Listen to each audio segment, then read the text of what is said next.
For the past couple of weeks, I've been having trouble with a sore throat and my voice, and at first I couldn't figure out what was causing the problem, but now I know what it is. You're watching the Bear Pantry Show. It started on a Monday evening a couple weeks ago. I developed a really severe sore throat overnight, but then Tuesday morning it was gone. Then Tuesday night it was back, but I really didn't notice that pattern at that time. I just thought I was catching the cold that my son Jory and my daughter Jada was suffering from. We knew that it was not the Ronas because both of them took tests, right?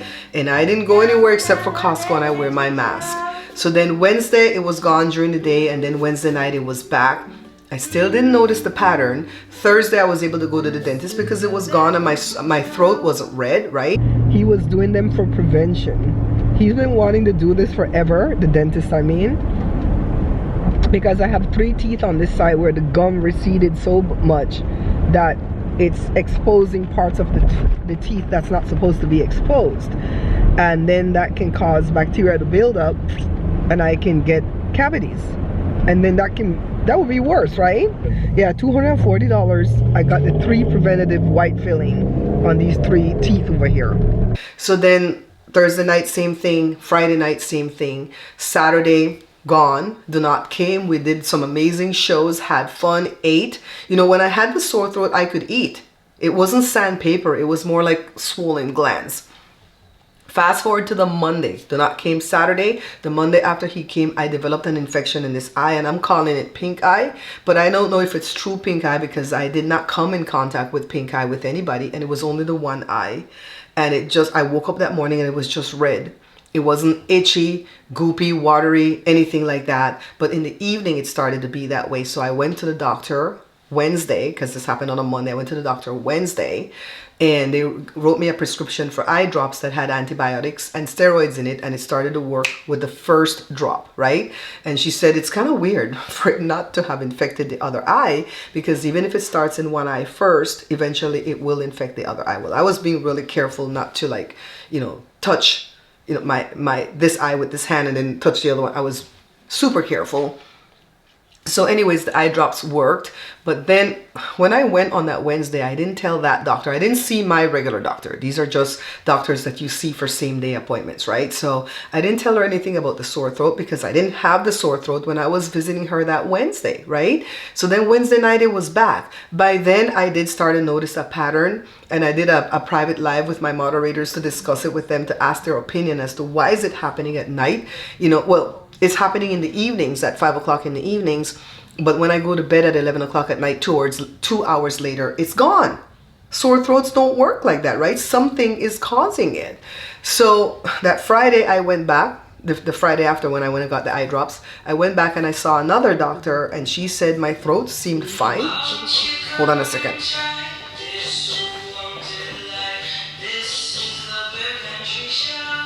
Okay, just let me go ahead and mute the phone. She said my throat actually did not look red or infected, but my ears did.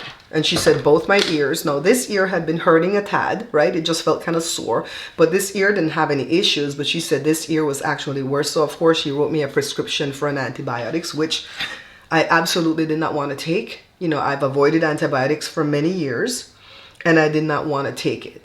And so I came home that Friday evening with the medication, but decided that I'm going to do some sleuthing to find out what's happening. And I did figure it out that night, but stay for the end of the video and I'm going to tell you what was going on, because right now I want to show you what I was doing in between. So I did put up the do not video when we did the powder bun mix, and I didn't have to do a voiceover for that one.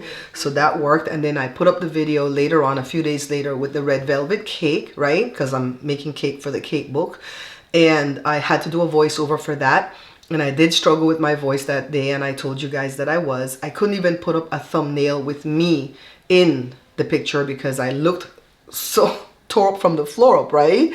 So I had to save a piece of that cake until a few days later to be able to take that picture, and I swapped out the thumbnail at that point. So in the future, if I'm this sick, why is this phone still ringing? In the future, if I'm that sick, I'm gonna have either Jada or Joshua do my voiceover. So don't panic if that ever happens, okay? It's just that I need a little bit of help so that I don't strain my voice. There was one day in there, the day after the knot came, where I lost my voice completely. What's that? Pharyngitis or laryngitis or something like that, right?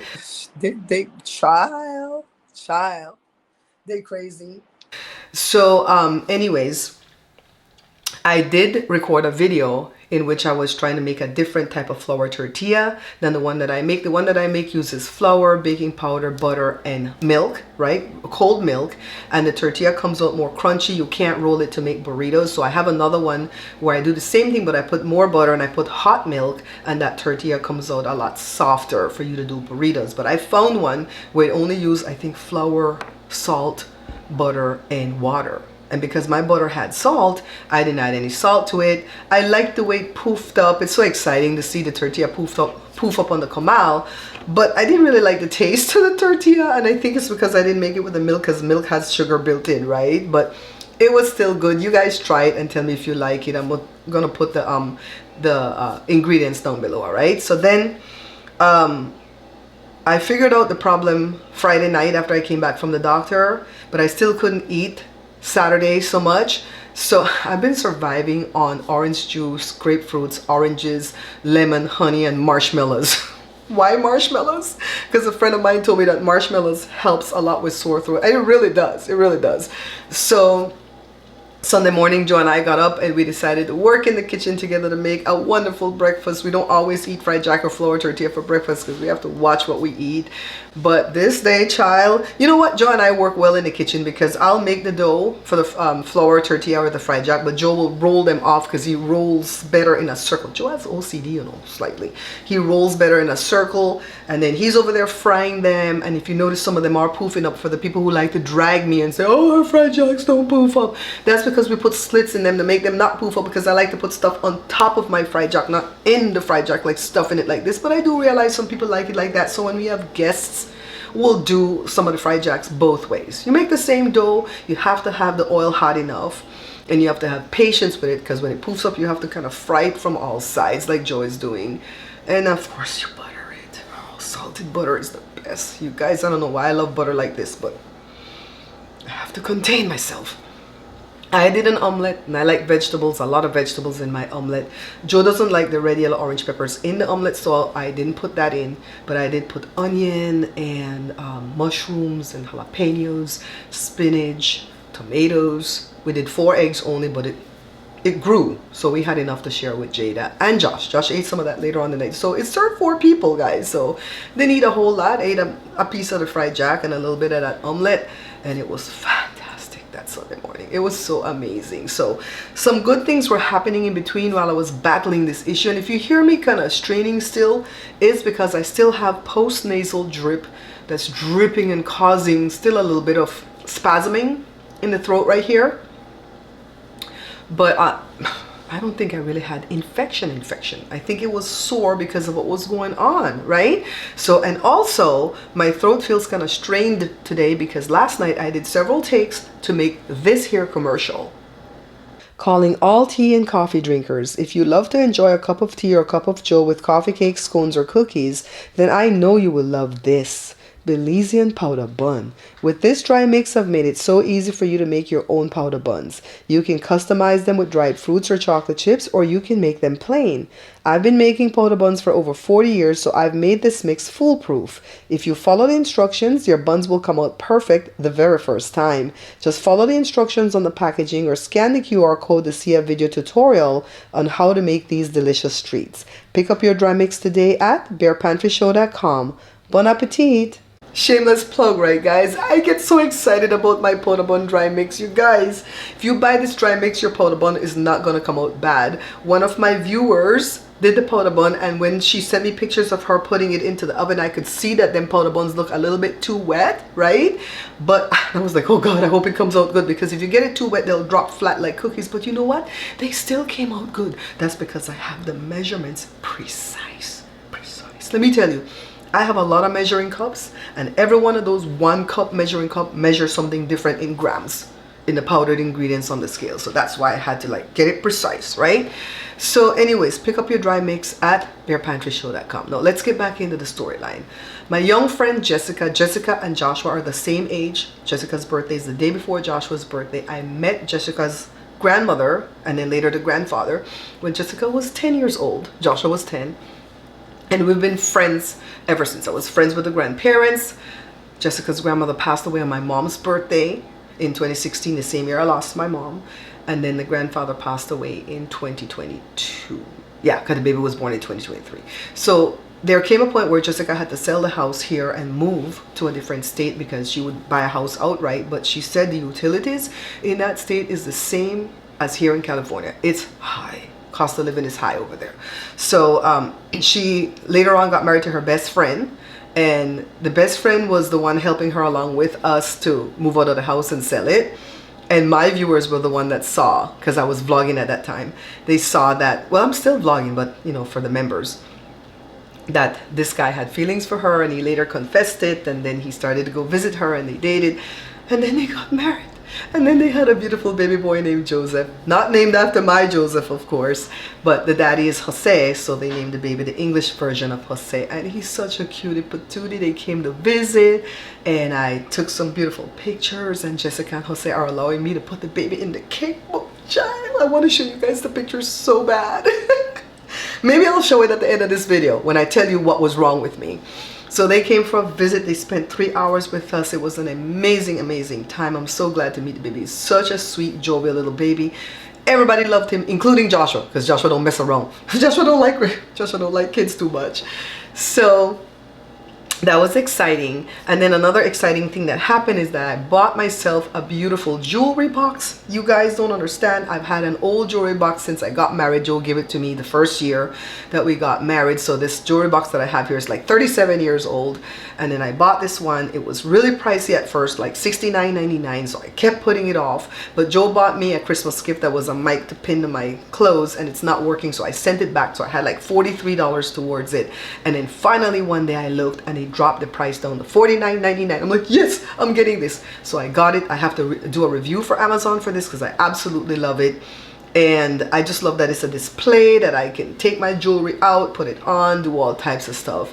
And so that was something exciting. So if you're battling some kind of sickness or whatever, find things that give you joy and give yourself some joy. I shout out to my friend Julie, who gave me permission. She says, buy that jewelry box. You deserve it. You deserve it. I have buyer's remorse with the smallest thing that I buy, okay? So now let me finish up the storyline by letting you know what was wrong. It was the fireplace.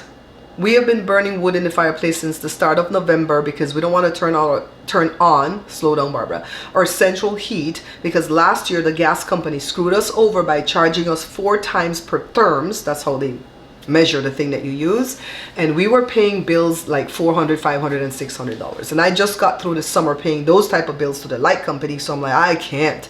So at night we dress warm and use electric blankets and we're fine, but during the day when it's cold, you know, really cold in the morning, like 30 something degrees, Joe will light the fireplace like around 7, and then it fizzles out around 10 in the morning because by then it's warmer, and then he will relight it like around 2 o'clock in the evening, and he will have it burn right through till 11 o'clock at night. And apparently using a wood burning fireplace is just like being out in a forest fire, according to Google's. I had to really sit down and pray and meditate and make a list of things that made it better and things that made it worse, you know, my symptoms, till I looked at that fireplace and figured out it could be that. So that was Friday night after I came from the doctor. So Saturday, Joe didn't light it all day, and Saturday night I did not get that evening sore throat. You know, I figured it out because when I would go to bed at 11, 2 hours later the sore throat was gone. But the next day, in the evening time around 5 o'clock, it was back. And I think it's because the fire would have already been burning 2 hours in the morning and then 3 hours in the afternoon, that stuff got in my system. Now keep in mind that it might not do that for you because you don't have the enzyme deficiency that I have. I was born lacking a specific enzyme that everybody else has. Only 1 in every million people is born lacking this enzyme, and guess what? It's me. It's autosomal, meaning that it came from mommy and daddy. They both had some gene for this lack of enzyme, and they gave it to 25% of their children, which is me. All right, I'm unique. So I think because I have that deficiency, my body wasn't able to process the toxins out as quickly as Joe, Joshua, and Jada. Plus they didn't spend as much time in the living room as I did. I'm over there editing all the time and watching TV and stuff like that, right? So I figured it out, and whatever little, it's not really a pain, it's more like a little spasm or a lump that I have going on here. is because I have postnasal drip, and I'm going to go to my health food guide today to see what I can take naturally to get rid of it, because the doctor wants me to take Allegra, Zyrtec, all that type of stuff. That stuff doesn't do well for me. It races my heart, so I'm like, I can't do any of that. So I still have a little bit of itchy, you know, dry cough that I will get into a fit of cough a couple times a day, and I'm still going to be doing honey and stuff for that. All right, so I figured it out. Thank you, God. I'm gonna make it, you know. But for the next few videos, they might be a little bit different. They might be storytelling like this, because I don't have any energy to really make any cooking videos, to have to do voiceovers and stuff like that. Don't mind standing here and just talking extemporaneously in front of the camera with you guys. All right, so I hope you guys enjoyed this video. I hope you learned something from it. You know, going to the orchard was such an enjoyable thing for us. We'd go, you know, at least once a week to Jada's friend grandma's orchard. The friend lives there. Get free wood, get oranges. That was helping them too, because they didn't have to like pay somebody to pick up the wood when they chop down the trees and stuff. But that house over there is so beautiful. That's going to be the back of my cake book. Now, why am I doing the cake book after all? Because I started it a while back, and I don't like to leave things unfinished. At first I wanted to do the book like this with Morris Cookbook and make it thick and have a lot of cakes in there, but then I realized that there weren't a lot of cakes that I was excited about. So I decided I'm going to do a book like this better for Amazon. How many pages does this book have? My bread book has, let's see the last number. Man, it says 57. Oh, the cake book's going to have a lot more. It's going to have like 100 pages. Oh Lord, that's going to be expensive to do. But I have a good 30 to 35 cakes that I'm excited about. And the reason that I had stopped doing it too is because I have to make all those cakes, to check the recipe and to take the pictures. And I'm getting through them. I think I have like 16 more cakes to go. And I'm just buying the ingredients a little bit at a time. And then when I make it, I try to make it when I'm going somewhere where I can take the cake as a gift, or I give it to the neighbors across the street. They've been enjoying it. Both of them have birthdays this month. So the wife's birthday is on the 15th, and I'm thinking I'm going to make 2 cakes, like 2 of the bundt cakes, the chocolate one and the lemon one. And then when I'm done with my photo shoot for both of them, I'll cut them straight in half, put them together, and they'll get half and half, and we'll have half of it. Thank you to my neighbors for taking those cakes. Oh my God. Anyways, guys, I hope that you've enjoyed this video. I hope you've learned. Don't forget to like, share, subscribe, and of course, leave me a comment. All right? I'll see you guys in the next video. Bye.